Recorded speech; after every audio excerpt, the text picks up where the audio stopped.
Hello नमस्कार। Strong competitor YouTube channel पर आप सबका स्वागत है। तो जैसा कि अपन एसएससी सीएचएसएल 2022 की सारी शिफ्टों का सॉल्यूशन अपन कर रहे थे, मैंने आपको अब तक की सारी शिफ्टों का सॉल्यूशन बता चुका हूं और अब आज अपन 15 मार्च की जो थर्ड शिफ्ट है इसके सारे के सारे 25 क्वेश्चनों को आज अपन हल करने वाले हैं और उन क्वेश्चनों को एग्जाम में किस तरह अटेंड करना होता है, किस तरीके से क्वेश्चन को ट्रिक से हल करना होता है, ये सारे तरीके आज मैं आपको बताने वाला हूं। ठीक है, तो आज का वीडियो स्टार्ट करते हैं। तो अपने पास यहाँ पर जो थर्ड शिफ्ट है 15 तारीख की, इसके सारे के सारे 25 क्वेश्चन आज अपन हल करेंगे। तो यहाँ पर जो सबसे पहला क्वेश्चन आता है, यहाँ बोल रहा है कि रिवर राफ्टिंग के लिए अंकित मनाली गया। ठीक है, वह शांत जल में 12 किलोमीटर प्रति घंटे की चाल से नाव चलाता है और समान दूरी को धारा के अनुकूल तय करने में उसे जितना समय लगता है उसकी तुलना में धारा के प्रतिकूल जाने में उसे 2 गुना समय लगता है। ठीक है, नदी के प्रवाह की दर को ज्ञात करें, ये अपने से पूछ रहा है। ठीक है, तो धारा की प्रवाह शांत जल में नाव की चाल दे रखा है अपने पास 12 किलोमीटर प्रति घंटा। ठीक है, तो शांत जल में नाव की चाल क्या हो जाती है, x होती है। तो ये क्या दे रखा है अपने पास, 12 किलोमीटर प्रति घंटा दे रखा है। ठीक है, अब यहाँ अपने पास एक चीज दे रखा है कि दूरी क्या है, समान है। समान दिशा में धारा के अनुकूल जितना जाने में टाइम लगता है उससे ज्यादा वापस आने में टाइम लगता है, मतलब 2 गुना टाइम लगता है यहाँ पर। ठीक है, तो यहाँ क्या करेंगे, डिस्टेंस यहाँ पर क्या है, समान है। ठीक है, तो समान डिस्टेंस को तय करने में यहाँ पर क्या लग रहा है, स्पीड क्या हो जाएगी इसकी, यहाँ पर धारा की दिशा में जाने पर स्पीड क्या होती है, x प्लस वाई होती है। ठीक है, डाउन स्ट्रीम की, और ये बराबर हो जाएगी, इनका क्या होगा, एक्चुअली जो ये बराबर रेशो होगा ये क्या है अपने पास, ये टाइम आ गया। डिस्टेंस के अगर अपन स्पीड का भाग दे देते तो अपने पास क्या आता है, टाइम आता है। इसी प्रकार समान डिस्टेंस और यहाँ पे क्या है, धारा के प्रतिकूल दिशा में, तो इसके टाइम क्या हो जाएगा, x माइनस वाई हो जाएगा। और इनका रेशो यहाँ पे क्या दे रखा है, यहाँ दे रखा है उसकी तुलना में धारा के प्रतिकूल जाने में 2 गुना समय लगता है। तो ये भी समय है, ये भी समय है, तो इन समय का अनुपात क्या दे रखा है अपने पास, यहाँ पर धारा के विपरीत दिशा में जाने पर 2 गुना टाइम लग रहा है। ठीक है, तो इसको अपन टाइम का यहाँ पे 2 गुना कर देते हैं। तो यहाँ पर अब अपन क्या करेंगे, इसको इधर मल्टीप्लाई कर देंगे, इसको इधर मल्टीप्लाई कर देंगे और दोनों को बराबर रख लेते हैं। तो ये हो जाएगा 2a upon x plus Y हो जाएगा इधर, और ये हो जाएगा अपने पास a upon X minus Y हो जाएगा। ठीक है, इसको अपन सिंपली थोड़ा हल कर लेंगे, a से घट जाएगा यहाँ पर, इसको इधर मल्टीप्लाई किया तो 2x माइनस का 2y बराबर ये क्या हो जाएगा, इसको इधर लाया तो x प्लस वाई हो जाएगा। x का मान अपने पास क्या दे रखा है, 12 किलोमीटर प्रति घंटा, तो x की वैल्यू यहाँ ये रख देंगे। तो y को अपन इधर ले आएंगे तो 3y हो जाएगा, और x को अपन इधर ले आएंगे तो x रह जाएगा यहाँ पर। ठीक है, तो x की वैल्यू कितनी है यहाँ पर, 12 किलोमीटर, और यहाँ पर 2y को इधर लाए तो कितना हो जाएगा, प्लस का 3y हो जाएगा। 3 का इधर भाग दिया तो कितना आएगा, यहाँ पर y की वैल्यू हो जाएगी अपने पास 4 किलोमीटर प्रति घंटा। y क्या है यहाँ पर, धारा की दिशा में धारा प्रवाह की गति है यहाँ पर। ठीक है, नदी के प्रवाह की गति को अपन y माना और यहाँ पर शांत जल में नाव की गति को यहाँ अपन x मानते हैं। ठीक है, तो इस प्रकार ये इक्वेशन करना होता है। यहाँ आपको क्या करना है, एग्जाम में किस तरह करना है, एग्जाम में आपको सीधा डायरेक्ट इनको यहाँ पे बराबर रख लेना है और जो इसका रेशियो है एक दूसरे से मल्टीप्लाई कर देना है। ठीक है, क्रॉस मल्टीप्लाई करके सीधा आपको लिख लेना है, और आपको एग्जाम में इतना लिखने की कोई जरूरत नहीं है, बस आपको सिंपली थोड़ा इस वाली इक्वेशन को यहाँ पर हल करना होता है। ठीक है, नेक्स्ट चलते हैं। नेक्स्ट जो क्वेश्चन है ये है क्वेश्चन नंबर 2, और ऐसे क्वेश्चन में अपन क्या करते हैं, हमेशा डायग्राम के नीचे जाते हैं, वही अपना मेन क्वेश्चन होता है। यहाँ बोल रहा है कि जे के वेतन और एम के वेतन का अनुपात क्या होगा। ठीक है, तो ये 75, एम क्या है 100, इन दोनों का रेशियो क्या आ रहा है, 3:4 आ रहा है, जो कि यहाँ पर ऑप्शन नंबर 2 में दे रखा है। तो सीधा सीधा ये आंसर हो जाएगा। ठीक है, नेक्स्ट चलते हैं। नेक्स्ट जो क्वेश्चन है ये है क्वेश्चन नंबर 3, और ये साधारण ब्याज वाला क्वेश्चन है, जो कि हर एग्जाम में इस प्रकार के क्वेश्चन आपको पूछा जाता है। जैसे यहाँ बोल रहा है कि पी को साधारण ब्याज की 5% वार्षिक दर पर निवेश किया जाता है। ठीक है, पी यहाँ क्या है, पी यहाँ पर अमाउंट है, पी यहाँ पर क्या है, मूलधन है, और उसके उस पे टी वर्ष के बाद 82 रुपए का क्या मिलता है, ब्याज मिलता है। धनराशि यहाँ पर 902 हो जाती है, तो टी का मान कितना होगा, ये अपने पास क्या हो गया, अमाउंट हो गया। ठीक है, तो अपने पास ये निकाल लेंगे, मूलधन क्या हो जाएगा, अमाउंट के अंदर से अपन ब्याज घटा देंगे, तो अपने पास क्या आ जाएगा, मूलधन आ जाएगा। तो ब्याज कितना दे रखा है यहाँ पर, 82 दे रखा है। सीधा फॉर्मूला लगा देंगे, कौन सा, सिंपल इंटरेस्ट का, आई बराबर PRT/100 वाला फॉर्मूला लगा देंगे यहाँ पर। ठीक है, तो यहाँ ब्याज तो हो गया कितना, 82, और यहाँ पर P जो मूलधन है ये कितना हो जाएगा, अमाउंट के अंदर से अगर अपन ब्याज घटा देंगे तो अपने पास क्या आ जाएगा, प्रिंसिपल आ जाएगा, जो कि कितना आएगा, 902 में से 82 गया तो 820 हो जाएगा यहाँ पर, इनटू यहाँ पर दर कितनी दे रखी है, 5% दे रखी है, टाइम अपने से पूछ रहा है, अपॉन 100। ठीक है, तो यहाँ पर 82 से ये कितनी बार कट जाएगा, 10 बार कट जाएगा, ये ऊपर क्या आया 50, ये नीचे 2 बार कट जाएगा, 2 को इधर 1 से मल्टीप्लाई किया तो यहाँ 2 हो जाएगा। तो टी की वैल्यू कितनी आ रही है, यहाँ पर 2 वर्ष आ रही है, जो कि ऑप्शन नंबर 2 में दे रखा है। तो यही अपना क्या हो जाएगा, राइट आंसर हो जाएगा। ठीक है, तो सीधा फॉर्मूले के अंदर मान रखना होता है, सीधा आप इस प्रकार हल करके तुरंत आगे बढ़ सकते हैं। ठीक है, नेक्स्ट चलते हैं। नेक्स्ट जो क्वेश्चन है ये है क्वेश्चन नंबर 4। यहाँ बोल रहा है कि 4/3 साइन स्क्वायर 35 डिग्री और साइन स्क्वायर 55 डिग्री का मान क्या होगा। ठीक है, तो अपन क्या करेंगे, यहाँ पर साइन स्क्वायर 35 और साइन स्क्वायर 55 में से एक को अपन कोस में बदल देंगे। ठीक है, तो इसको अगर अपन कोस में बदला तो ये क्या होगा, कोस स्क्वायर 35 हो जाएगा इसका मान। ठीक है, क्योंकि साइन और कोस एक दूसरे के पूरक कोण होते हैं, इसीलिए अपन इसको 90 माइनस 55 किया तो कितना आएगा, कोस 35 आ जाएगा। तो sine square 35 plus cos square 35, इसका मान कितना हो जाएगा, 1 हो जाएगा, और इसका मान अपने पास कितना बचेगा, ओनली 4/3 बचेगा, जो कि यहाँ पर ऑप्शन नंबर 2 में दे रखा है। तो सीधा अपन बिना पेन उठाए इसी क्वेश्चन को हल करके तुरंत आगे बढ़ जाएंगे। ठीक है, नेक्स्ट चलते हैं। नेक्स्ट जो क्वेश्चन है ये है क्वेश्चन नंबर 5। यहाँ बोल रहा है कि XY और 7B 4 से विभाज्य एक 4 अंकों की संख्या है, तो B का सबसे बड़ा मान क्या होगा, ये अपने से पूछ रहा है।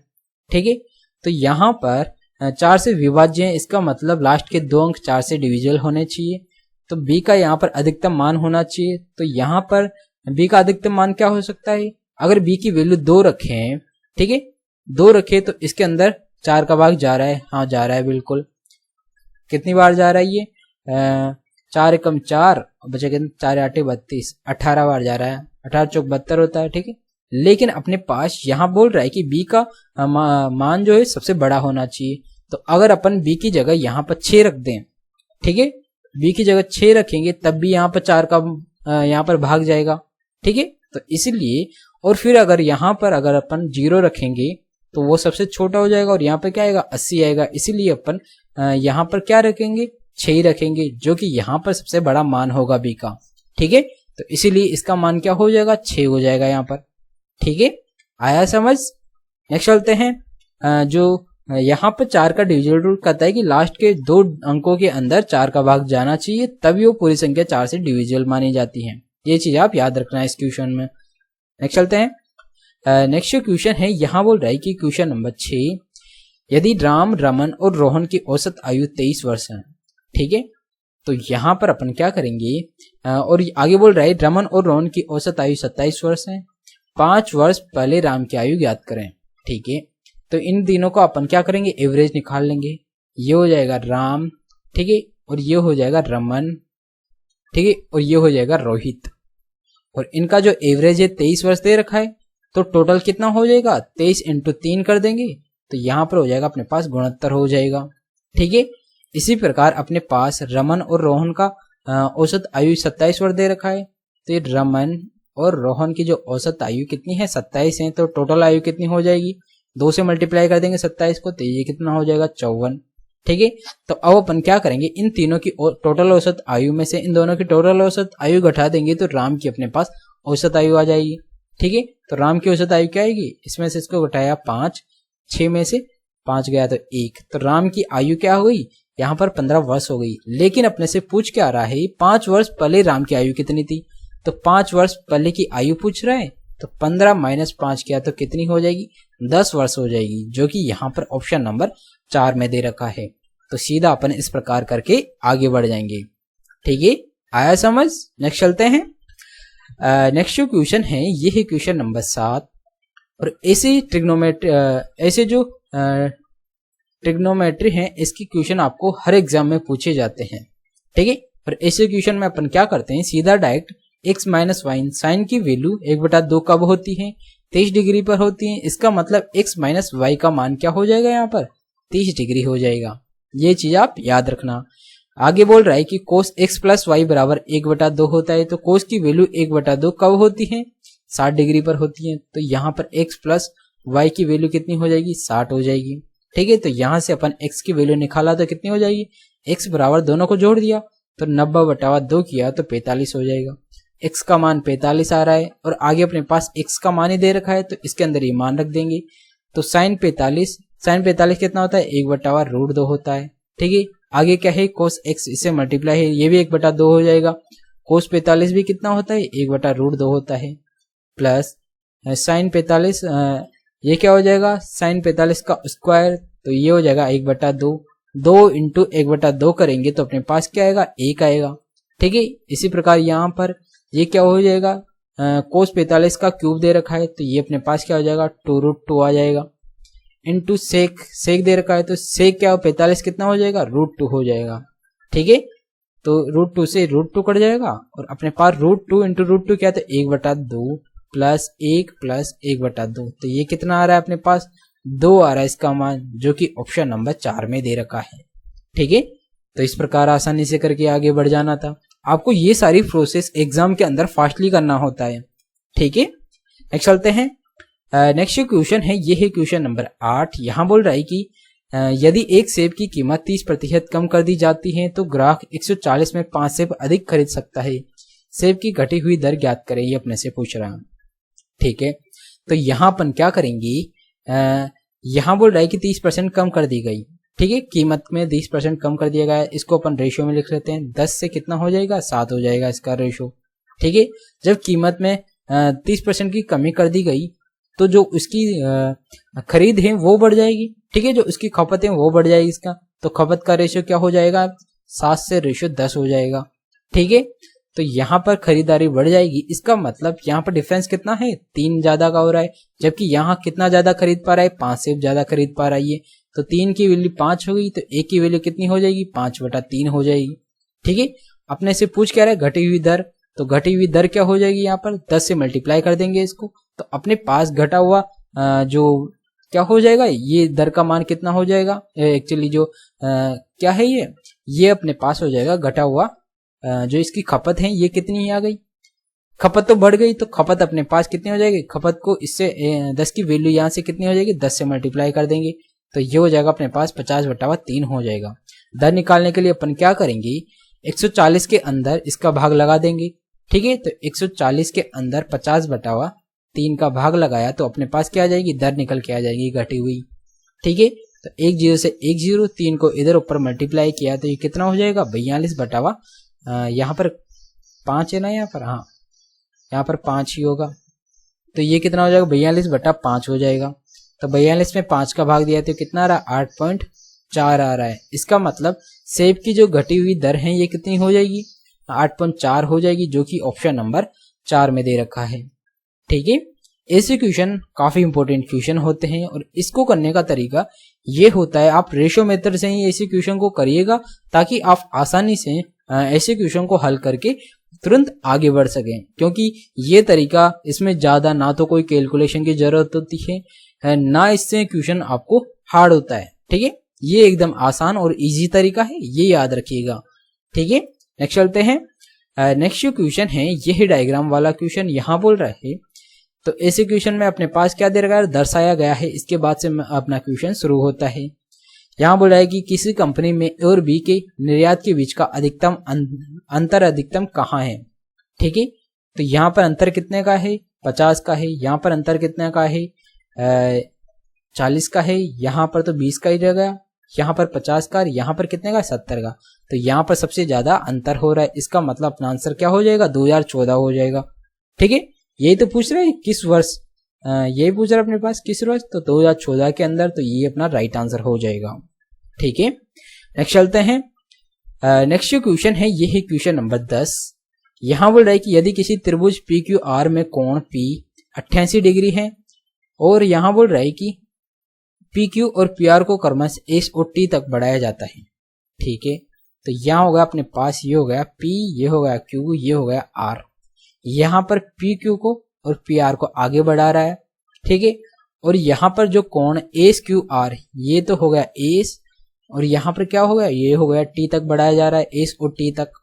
आगे बढ़ रहा है एस क्यू आर, तो एस क्यू आर और टी आर क्यू के संधिभाजक ओ पर मिलते हैं, टी आर क्यू के संधिभाजक ओ पर मिलते हैं, तो इसका संधिभाजक और इसका संधिभाजक यहाँ पर मिल रहा है। ठीक है, तो ये हो गया अपने पास ओ हो गया। यहाँ बोल रहा है कि क्यू ओ आर का मान कितना होगा, तो ये जो कोण बन रहा है यहाँ पर, इसका मान कितना होगा। यहाँ पर जो कोण पी है इसकी वैल्यू अपने पास 88 डिग्री दे रखा है। ठीक है, तो अपन जानते हैं कि जब इसके सामने जो ये ट्रायंगल है, अगर इसकी भुजाओं को आगे बढ़ाया जाता है और एक यहाँ पर इसके संधिभाजक से जो कोण बनता है वो क्या होता है, वो हमेशा 90 माइनस ये हो जाएगा p/2 अपॉन p/2 हो जाएगा। यहाँ पर ये क्या है, o है, तो ये हो जाएगा अपने पास p/2 हो जाता है। o का मान कितना हो जाएगा यहाँ पर, 90 माइनस p/2 हो जाए, तो 90 माइनस p कितना है 88, 88 का आधा कितना हो जाएगा 44। तो यहाँ पर o का मान कितना हो जाएगा, तो 90 में से 44 गया तो कितना बचेगा यहाँ पर 46 बच जाएगा। ठीक है, तो यहाँ पर अपने पास इस कोण का मान कितना आ गया, 46 डिग्री आ गया। तो ये चीज आप याद रखना। और आपको एक चीज का और ध्यान रखना है, अगर यहाँ पर ये संधिभाजक कोण अंदर की तरफ यहाँ पर किसी बिंदु पर काटे, तो यहाँ पर जो बनने वाला कोण होगा वो क्या हो जाएगा, वो हो जाएगा 90 प्लस p/2 हो जाता है। ठीक है, ये चीज आप याद रखना।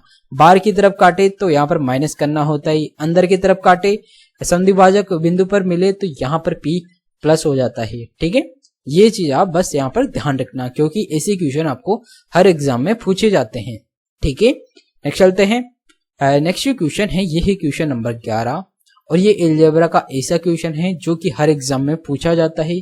ऐसे क्वेश्चन में अपन क्या करते हैं, यहाँ पर कम पावर में आना होता है। अगर अपने पास x square plus 1 upon x, यहाँ पर एक्स स्क्वायर दे रखा है या ए स्क्वायर कुछ भी दे रखा हो, ठीक है, यहाँ हो जाएगा x square plus 1 upon x square की वैल्यू अगर ए दिया हुआ होता है तो एक्स प्लस 1 अपॉन एक्स की वैल्यू क्या हो जाती है, ये हो जाती है। अपन क्या करते हैं, इसके अंदर दो जोड़ के अंडर ले लेते हैं, तो a प्लस 2 जोड़ा और इसका अंडर ले लिया। ठीक है, और अगर अपने को माइनस में जाना होता है x माइनस 1 अपॉन एक्स में, तो अपन क्या करते हैं a माइनस 2 करके उसका अंडर लेते हैं। ठीक है, तो कम पावर में आने के लिए दो जोड़ का अंडर लेते हैं, तो यहाँ पर भी यही करेंगे। तो यहाँ अपन क्या करेंगे, a square plus 1 upon A square का मान क्या हो जाएगा, इसकी आधी पावर में आने के लिए इसमें दो जोड़ा और उसका अंडर ले लिया, तो ये हो जाएगा अपने पास 196, इसका अंडर लिया तो ये कितना आ रहा है 14 आ रहा है।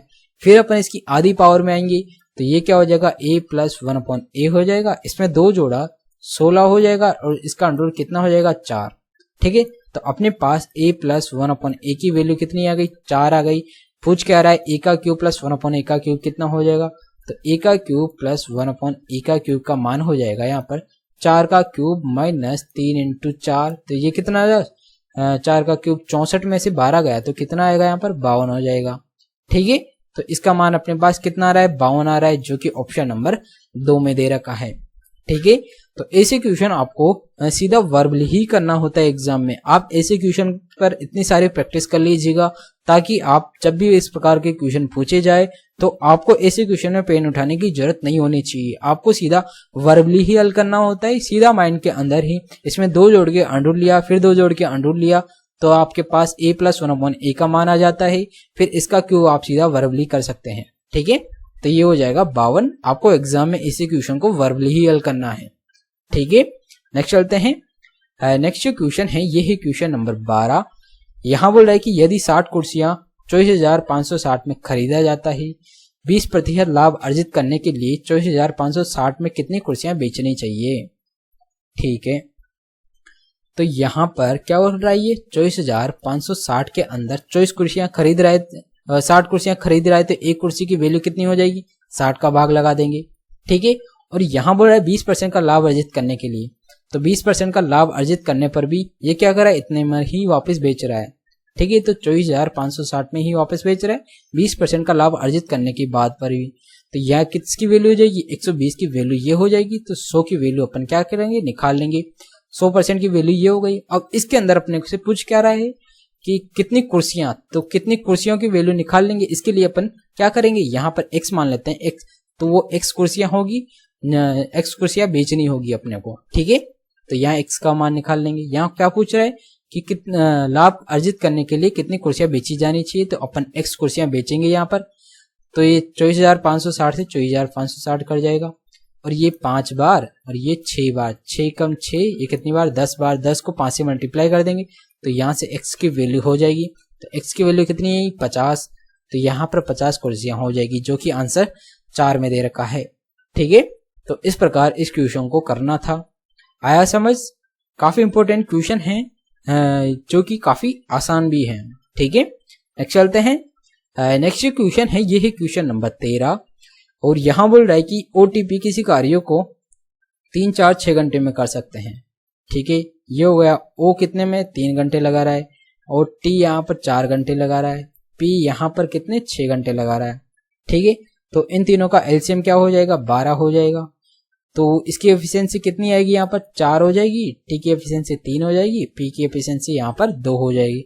इन तीनों की टोटल एफिशिएंसी कितनी हो जाएगी, 9 हो जाएगी, ठीक है। और टोटल कार्य यहाँ पर कितना हो जाएगा, 12 हो जाएगा। यहाँ बोल रहा है कि यदि वे एक साथ कार्य करते हैं तो वे कार्य को कितने समय में पूरा करेंगे, ठीक है। तो टोटल कार्य कितना है, 12, और तीनों एक साथ कर रहे हैं तो तीनों की एफिशिएंसी कितनी हो गई, 9। अब अपने को टाइम निकालना है, तो यहाँ पर इसको मिनट में टाइम निकालना है, तो 60 से मल्टीप्लाई कर देंगे। तो ये कितनी बार, 4 बार, ये 3 बार, 3 एकम 3, और ये कितनी बार, 20 बार, 20 चौक 80। तो यहाँ पर मिनट के अंदर कितना टाइम आया, यहाँ पर 80 मिनट आ गया, जिसको अपन घंटे में बदलेंगे तो ये कितना हो जाएगा, 1 घंटा और 20 मिनट हो जाएगी इसका आंसर, ठीक है। जो कि यहाँ पर ऑप्शन नंबर 2 में दे रखा है, तो ये अपना क्या हो जाएगा, राइट आंसर हो जाएगा, ठीक है। नेक्स्ट चलते हैं। नेक्स्ट क्वेश्चन है, ये है क्वेश्चन नंबर 24। यहाँ बोल रहा है कि एक वस्तु पर 10% छूट देने के बाद भी 10% का लाभ होता है, जब कोई छूट नहीं दी जाती तो लाभ प्रतिशत क्या होगा, ठीक है। तो यहाँ पर क्या कर रहा है, कोई वस्तु 100 है, इसको यहाँ बोल रहा है 10% की छूट देने के बाद भी। तो यहाँ पर ये हो गया अपने पास मार्क प्राइस पर 10% की छूट दे रहा है यहाँ पर, तो कितने में बेचेगा, 90 में बेचेगा, ठीक है। और 90 में बेचने के बाद भी इसको क्या हो रहा है, 10% का लाभ हो रहा है, ठीक है। तो यहाँ पर अगर छूट नहीं दी जाए, ठीक है, तो यहाँ पर 10% का लाभ हो रहा है, तो यहाँ पर ये किसकी वैल्यू हो जाएगी, 110 की वैल्यू हो जाएगी, इनटू 100 करेंगे। तो यहाँ पर अपन क्या कर सकते हैं, अगर यहाँ पर वापस अंकित मूल्य पर ही बेचा जाए, मतलब कोई छूट नहीं दी जाएगी तो वापस अंकित मूल्य पर ही बेचेंगे, मतलब 100 पर बेचेंगे, ठीक है। तो ये क्या हो जाएगा अपने पास, इधर 100 हो जाएगा ये, और इसको अपन रेशियो के रूप में लिख लेते हैं, 10 से 10, तो ये कितना आया, 900/11 आ गया। 11 को इधर मल्टीप्लाई किया तो ये कितना हो जाएगा, 1100, और ये कितना हो गया, 900, ठीक है। 20 से 20, ये अपने पास मार्क प्राइस हो गई, ये अपने पास सीपी हो गई। तो यहाँ पर कितना, 2 का प्रॉफिट हो रहा है, कितने पर, 9 पर, इनटू 100 किया तो अपने पास प्रॉफिट कितने का होगा, 22 सही 2/9 आएगा, जिसको अपन 22.22% लिख सकते हैं, ठीक है। तो इतने परसेंट का यहाँ पर क्या होगा, लाभ होगा, जो कि ऑप्शन नंबर 2 में दे भी रखा है, ठीक है। इस प्रकार कर सकते हैं, या एक और तरीका है इसका करने का, यहाँ क्या है, रेशियो के रूप में लिख लेते हैं इसको। 10 से कितना, 10% का क्या हो रहा है, छूट देने के बाद भी 10% की छूट दी, फिर वापस इसको 10% का ही लाभ हो रहा है। तो ये किसकी वैल्यू होगी, 110 की वैल्यू, 11 की वैल्यू होगी, 10 की वैल्यू पर निकाल लेंगे। तो इसको इधर मल्टीप्लाई किया 110, और ये कितना 90, 90 से कितना 20, 20/90 इंटू 100 किया तो ये भी कितना आएगा, 22.22% ही आ जाएगा, ठीक है। तो इस तरीके से आपको एग्जाम में करना था, ठीक है। नेक्स्ट चलते हैं। तो नेक्स्ट क्वेश्चन है, ये है क्वेश्चन नंबर 15। यहाँ बोल रहा है कि प्रत्येक ईंट का माप यहाँ पर 55 सेंटीमीटर, 12.5 सेंटीमीटर और 16 सेंटीमीटर है। तो 8 मीटर लंबी, 5 मीटर ऊंची और 5.5 मीटर मोटी दीवार बनाने के लिए कितनी ईंटों की आवश्यकता होगी, ये अपने से पूछ रहा है। तो यहाँ ऐसे क्वेश्चन में आपको बस यहाँ पर इनकी जो इकाई है इस पर ध्यान देना होता है, ठीक है। जैसे ये दीवार का है, तो इतनी दीवार बनाने पर कितनी ईंटों की आवश्यकता होगी, ये अपने पास एक ईंट का यहाँ पर मान दे रखा है, तो अपन क्या करेंगे, यहाँ पर 8 मीटर दे रखा है तो इसको अपन सेंटीमीटर में बदल देंगे तो 800 सेंटीमीटर हो जाएगा। ठीक है, और यहाँ पर 5 मीटर दे रखा है तो इसको भी अपन सेंटीमीटर में बदल देंगे तो ये 500 हो जाएगा। ठीक है, ये पहले से ही सेंटीमीटर में है तो ये हो जाएगा 22.5 अपॉन एक ईंट का हम आपको भाग लगा देंगे इसके अंदर, तो ये कितनी है 25 सेंटीमीटर 12.5 सेंटीमीटर, और ये क्या है अपने पास 16 सेंटीमीटर दे रखा है। ठीक है, तो अपने पास क्या आ जाएगी, ईंटों की संख्या आ जाएगी यहाँ पर। ठीक है, तो यहाँ पर इसको थोड़ा हल किया तो इस पॉइंट से तो ये वाली पॉइंट हट जाएगी। 25 से कट रहा है 9 बार, 25 से कट रहा है 5 बार। ठीक है, तो 16 कम 16, 16 पंजो 80, 50 बचा, 50 से कम 50, और ये कितनी बार, ये तो 25 से कितनी बार कट जाएगा, 2 बार कट जाएगा, और 25 से कितनी बार कटेगा, 1 बार कट जाएगा। ठीक है, तो यहाँ 5 से काटा 1 बार, ये 5 से कितना बचा 100, 100 दुना 200, 200 को 9 से मल्टीप्लाई किया तो यहाँ पर कितना आ रहा है 1800 आ रहा है। तो यहाँ पर 1800 ईंटों की आवश्यकता होगी, जो कि यहाँ पर ऑप्शन नंबर 2 में दे रखा है। ठीक है, तो इसका यहाँ पर यूनिट डिजिट का जो यहाँ पर इनकी जो यूनिट्स हैं इसका ध्यान रखना होता है कि ये किसके अंदर हैं, उसी के अकॉर्डिंग आपको क्वेश्चन को हल करना होता है। ठीक है, इस चीज का आपको ध्यान देना है। नेक्स्ट चलते हैं, नेक्स्ट क्वेश्चन है, ये है क्वेश्चन नंबर 16। यहाँ बोल रहा है कि एक ट्रायंगल के कोणों का अनुपात ये दे रखा है तो सबसे छोटा कोण क्या होगा। तो अपन जानते हैं ट्रायंगल के तीनों कोणों का योग 180 डिग्री होता है, तो इन तीनों को जोड़ा तो कितना आया 9, 9 की वैल्यू 180, तो 1 की वैल्यू कितनी आ गई 20, तो सबसे छोटा क्या है 1 है, तो 1 की वैल्यू 20 डिग्री आ रही है, तो ये अपना क्या हो जाएगा, राइट आंसर हो जाएगा, जो कि ऑप्शन नंबर 1 में दे रखा है। नेक्स्ट चलते हैं, नेक्स्ट जो क्वेश्चन है ये है क्वेश्चन नंबर 17, और यहाँ पर इसको सिंप्लीफाई करके इसका मान निकालना है। तो सबसे पहले अपन क्या करेंगे, भाग को हल करेंगे। तो यहाँ पर कितना आ रहा है 9 आ रहा है, तो 12 नाम कितना हो जाएगा 108 हो जाएगा, तो 32 प्लस ये हो जाएगा 108 हो जाएगा। ठीक है, फिर अपन इसको हल करेंगे, कितना आएगा माइनस का 2 आएगा, माइनस का 2 को फिर गुणा हल करेंगे तो माइनस का 6 हो जाएगा, माइनस का 6 में से प्लस का 4 गया तो कितना बचेगा माइनस का यहाँ पर 2 बच जाएगा। ठीक है, तो अब अपन इन दोनों को जोड़ा 140, 140 में से 2 गया तो 138 आ रहा है, तो इसका मान कितना आ रहा है 138, जो कि ऑप्शन नंबर 1 में दे रखा है। तो सीधा आपको इस प्रकार हल करना होता है, सबसे पहले आपको भाग हल करना होता है, फिर गुणा हल करना होता है। बोर्ड मास का रूल पता होना चाहिए आपको बेसिकली। ठीक है, नेक्स्ट चलते हैं, नेक्स्ट क्वेश्चन है ये है क्वेश्चन नंबर 18, और ये रेशियो का क्वेश्चन है। इस प्रकार के क्वेश्चन आपको एग्जाम में हर बार पूछा जाता है, थोड़ा घुमा के पूछा जाता है। ठीक है, जैसे यहाँ बोल रहा है ए और बी की कीमतों का अनुपात 5:9 है। ठीक है, तो ए और बी का रेशियो क्या हो जाएगा 5:9 हो जाएगा। सी और डी का रेशियो यहाँ दे रखा है, सी और डी का रेशियो कितना दे रखा है 24:13 दे रखा है।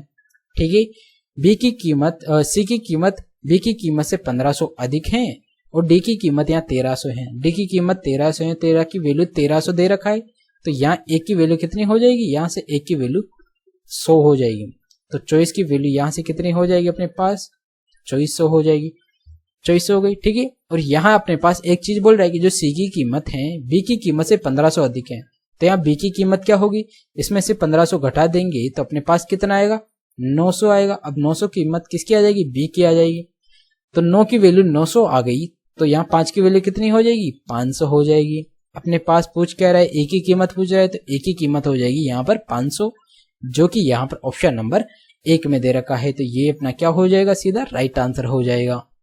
ठीक है, इस चीज का आपको ध्यान देना था। ये एक्चुअली दोनों रेशियो के अंदर नहीं है, ये वाला और ये वाले ही आपस में रेशियो में। ठीक है, बस यहाँ पर इनके बीच का एक संबंध ये है कि जो सी की कीमत है बी की कीमत से 1500 अधिक है। ठीक है, सी की कीमत यहाँ कितनी है 2400 है, जो कि बी की कीमत से 1500 अधिक है। ठीक है, इस चीज का यहाँ पर ध्यान देना था। नेक्स्ट चलते हैं, नेक्स्ट क्वेश्चन है ये है क्वेश्चन नंबर 19।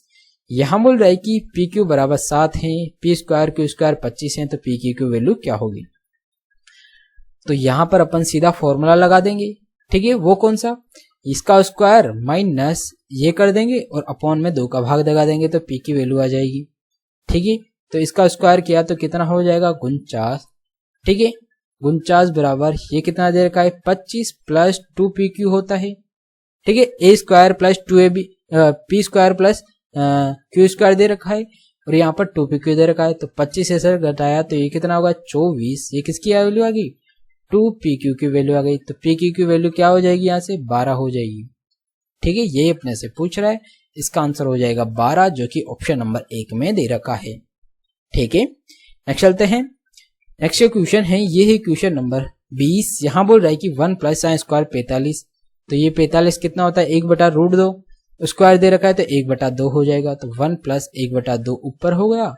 यहाँ क्या है कोस है तो ये भी 1/2 हो जाएगा। तो 1 - 1/2 हो गया। तो ऊपर तो क्या आया 3/2 होगा और नीचे क्या आया 1/2 होगा। इस 2 से 2 कट जाएगा, बचेगा कितना अपने पास 3 बचेगा ओनली, जो कि यहाँ पर ऑप्शन नंबर 2 में दे रखा है। तो यही अपना सीधा राइट आंसर हो जाएगा। ठीक है, नेक्स्ट चलते हैं। नेक्स्ट क्वेश्चन है, ये है क्वेश्चन नंबर 21 और ये डायग्राम वाला क्वेश्चन है। यहाँ क्या बोल रहा है, सभी विषयों में x द्वारा प्राप्त किए गए कुल अंकों का सभी विषयों में y द्वारा प्राप्त किए गए कुल अंकों से अनुपात। ठीक है, तो x क्या है डार्क वाला है तो इन सबको जोड़ देंगे पहले डार्क वाले को। तो ये कितना हो जाएगा 12 और 16 28, 28 और 24 52, 52 और 20 72, 72 और 4 76, 76 और 22 76, 78, 98। तो ये कितना हो जाएगा 980 हो जाएगा। ठीक है, तो आपका यहाँ पर x का मान तो क्या होगा 980 आएगा और इसका जो रेशियो होगा ये इसी का कोई ना कोई फैक्टर होगा। तो जब अपन ऑप्शन यहाँ पर ट्राई करते हैं तो 998 का क्या होता है फैक्टर, तो 49 होता है। 51 नहीं हो सकता, 50 नहीं हो सकता। तो इसका मतलब यहाँ पर एक ही ऑप्शन दे रखा है 49 इसका फैक्टर है। तो ये अपना क्या हो जाएगा सीधा राइट आंसर हो जाएगा और आगे आपको हल करने की जरूरत ही नहीं है। ठीक है, क्योंकि ऐसे क्वेश्चन को आपको ऑप्शन से हल करना होता है ताकि आप क्वेश्चन को जल्दी हल कर सकें। ये चीज का आप ध्यान रखना, क्योंकि जो नेक्स्ट होगा वो क्या होगा, यहाँ पर इन सबको जोड़ देंगे तो ये कितना आ रहा है यहाँ पर 60 और 200 इसको जोड़ा तो 340, 34, 34 और 26, 34, 44, 44, 54, 60, 60 और 14, 74, 74 और 18, 72, 72, 20, 92, 92, 800। तो ये कितना आ रहा है 1000 आ रहा है। तो इन दोनों का रेशियो क्या हो जाएगा, यहाँ से ये रेशियो अपने पास यही आ रहा है 49:50। ठीक है, जो कि अपन ने सीधा यहाँ पर ऑप्शन से ही हल कर लिया था कि यही आंसर होने वाला, इसका अलावा कोई यहाँ पर इसका फैक्टर बन ही नहीं रहा। तो इसका मतलब अपने पास यही होगा और इसको अपन सीधा इतना हल करके ही आप सीधा हल का टिक मार के आगे बढ़ सकते हैं। पूरा हल करने की जरूरत नहीं होती है आपको एग्जाम में। आपको एग्जाम के अंदर स्मार्टली क्वेश्चन को करना होता है। ठीक है, और ये सारे तरीके होते हैं स्मार्टली क्वेश्चन करने के। ठीक है, ये चीज आप याद रखना। नेक्स्ट चलते हैं। नेक्स्ट क्वेश्चन है, ये है क्वेश्चन नंबर 22। यहाँ बोल रहा है कि डायग्राम के नीचे अपने पास मेन क्वेश्चन होता है, सभी कंपनियों का कुल व्यय कुल बचत से कितने % अधिक है। तो इन सबको जोड़ना होगा। तो कितना आ रहा है 7, 4, 11, 3, 14 और यहाँ कितना हो गया 14 और 11 25। तो यहाँ पर एक्सपेंडिचर तो कितना हो गया 2500 हो गया और बचत कितनी हो गई 9 और 4 13, 7 20, 20 और 9 29। तो सेविंग हो गई यहाँ पर 2900 हो गई। ठीक है, पूछ क्या रहा है अपने पास कुल व्यय बचत से कितना % कम है। तो जो कुल व्यय है बचत से कितना कम है, ये 400 कम है किससे 2900 पर। तो 2900 पर 400 कम है इंटू 100% के लिए 2 0 से 2 0।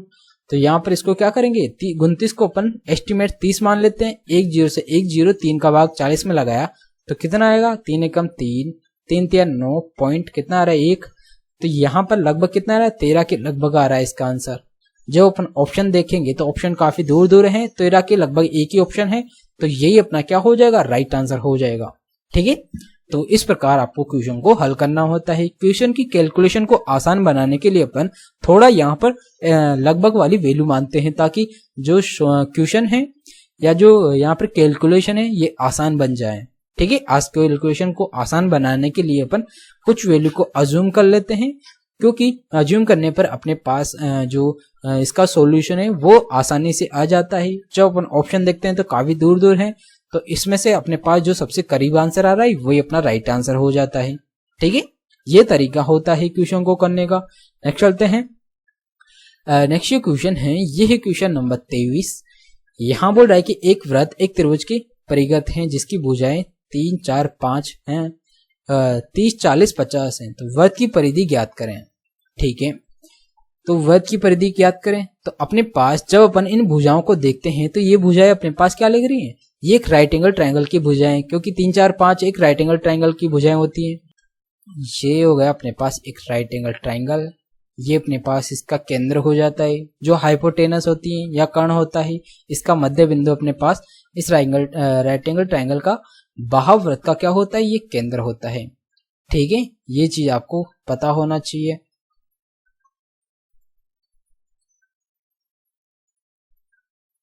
ठीक है, मान लेते हैं अपन ये बन गया, और यहाँ पर इनकी भुजाएं दे रखी है, ये 30 हो गई, ये 40 हो गई और ये 50 हो गई। तो इसकी त्रिज्या कितनी हो जाएगी, इसकी आधी हो जाएगी, तो ये 25 हो जाएगी। ठीक है, वृत्त की परिधि पूछ रहा है, तो परिधि क्या होती है 2 into pi into R. R कितना है यहाँ पर 25 है, तो ये कितना होगा 25 दूना 50, तो ये हो जाएगा अपने पास 50 पाई हो जाएगा। पाई के अंदर ही दे रखा है, तो इसका आंसर हो जाएगा 50 पाई। ठीक है, नेक्स्ट चलते हैं। नेक्स्ट जो क्वेश्चन है ये है क्वेश्चन नंबर 24।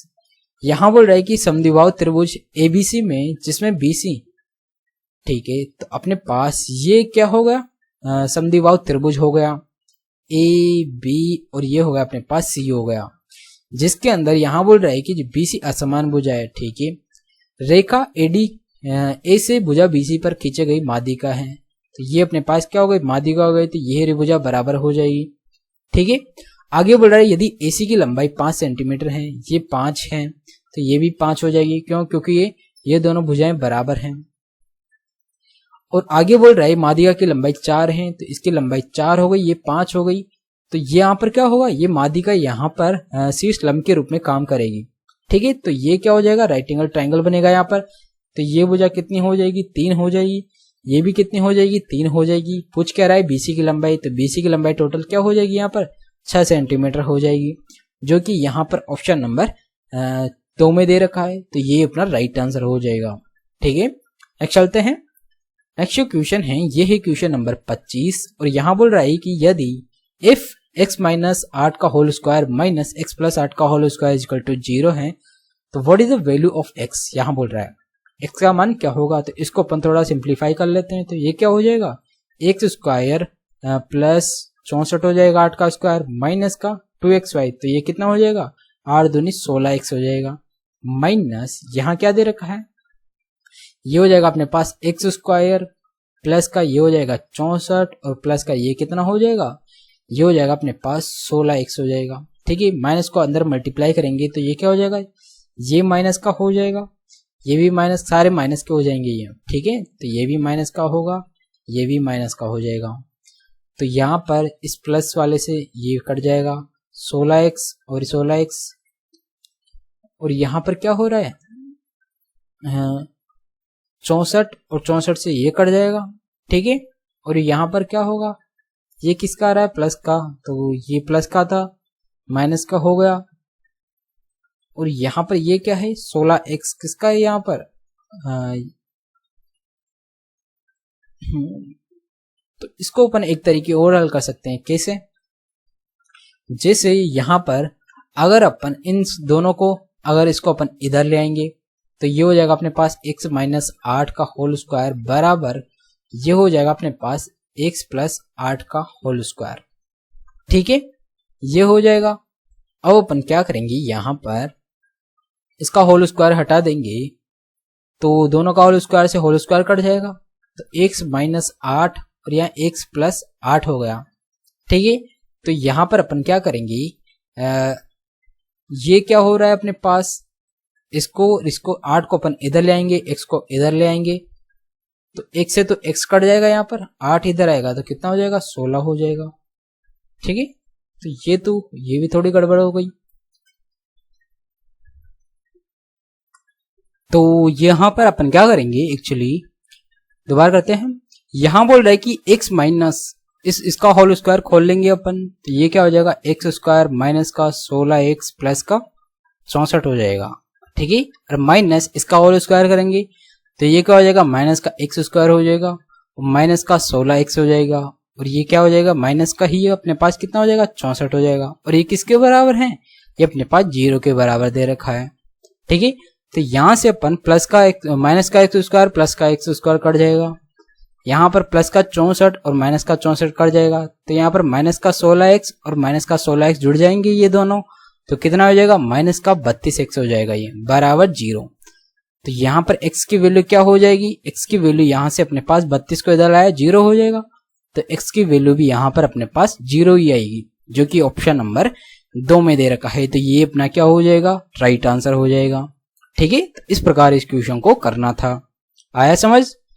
तो ये थे आज के 25 क्वेश्चन। तो आई होप आपको ये सारे क्वेश्चन अच्छे लगे होंगे, और अगर आपको ये अच्छे लगे हैं तो प्लीज वीडियो को लाइक कर दीजिएगा, और अगर आपने अभी तक चैनल को सब्सक्राइब नहीं किया है तो चैनल को सब्सक्राइब भी कर दीजिएगा, क्योंकि मैं आपके लिए इसी तरह अच्छे अच्छे क्वेश्चंस लाता हूं। उन क्वेश्चन को मैं आपको काफी आसानी से और एकदम ट्रिकी मेथड से आपको क्वेश्चन को काफी कम टाइम में सोल्व करना सिखाता हूं, और आगे भी इसी तरह मैं आपको एकदम बिल्कुल फ्री में ये सारे कंटेंट आपको उपलब्ध करवाने वाला हूं।